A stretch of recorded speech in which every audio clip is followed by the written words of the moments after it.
Today, we're digging into something new from Zerodha Fundhouse. It's a hybrid index fund, and it's trying to do something pretty interesting. Blend the high-growth world of stocks with the, much safer world of government bonds. So, is it really the best of both worlds? Let's break it down. Look, if you're an investor, you know the feeling. It's this constant tug of war, right? On one hand, you want your money to grow, maybe even grow fast. But on the other hand, you want to be able to sleep at night, not worrying that your portfolio is going to take a nosedive. It's the classic dilemma: growth versus safety.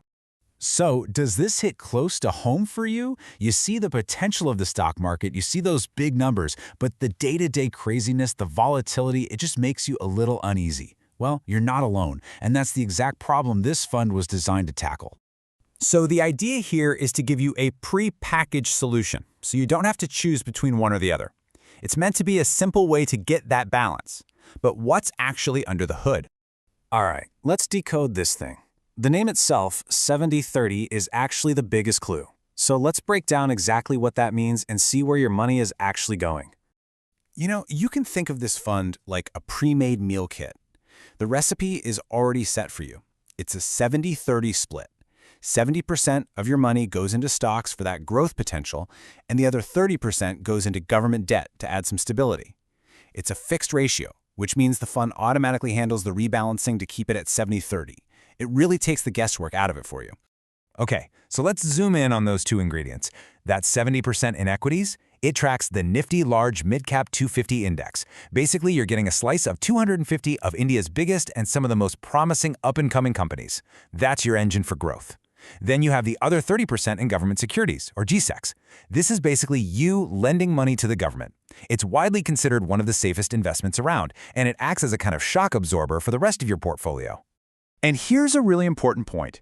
This is an index fund. That means there's no fund manager in an office somewhere trying to pick the next hot stock. Nope, it's all passive. The fund simply and automatically buys all the stocks and bonds that are in the index it follows.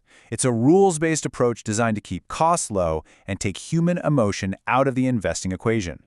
So we know the theory behind it, but how has this 70-30 blend actually done in the real world? Well, the fund itself is new, but the index it tracks has been around for a while. So let's take a look at the historical numbers. Okay, check this out. If you had put 10,000 rupees into this index when it started, your investment would have grown to over 35,000 rupees. That comes out to an annual return of about 12.8%. Now, if you look at the other bars, you'll see that's a little bit better than just owning the Nifty 50, and it's almost double what you would have gotten from a typical fixed deposit. So historically, this combination has delivered solid returns. But, and this is a huge but, you always have to remember, the past is not a guarantee of the future. It's a guide for sure, but it's not a crystal ball. And the actual returns of the fund might be a little different from the index because of things like management fees and small tracking errors. All right, so we've covered what's in the fund and how its underlying index has performed. But what's the philosophy behind it all? How is it actually managed day to day? Let's get into the inner workings. This quote from the fund manager, Ketanarth Marajkar, really sums it up perfectly. It's all about passive investing. The core idea is pretty simple. Instead of betting on one person's ability to pick winners and losers, you're just betting on the overall long-term growth of the market. It's kind of that classic set it and forget it approach that's really built for the long haul. And when you look at the practical details, a couple of things really jump out. First, the minimum investment is just 100 rupees. That makes it incredibly accessible for almost anyone to get started.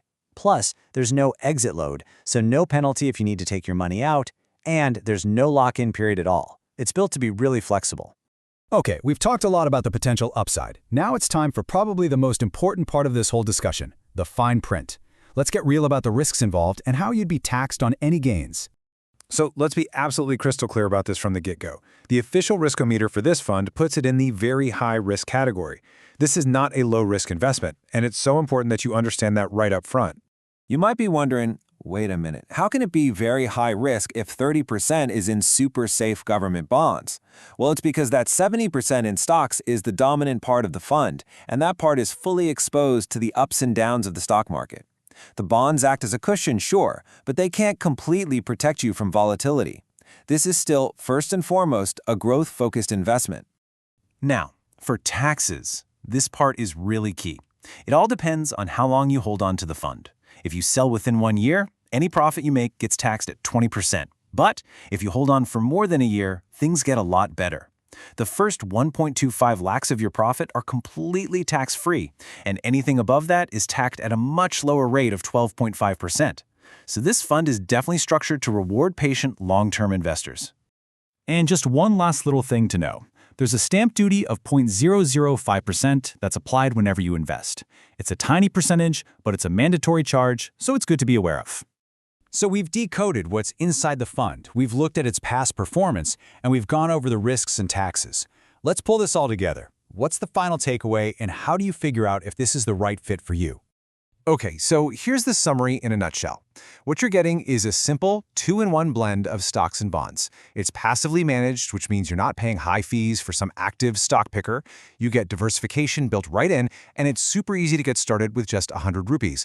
But, and I can't stress this enough, it comes with a very high risk profile. You have to be okay with that.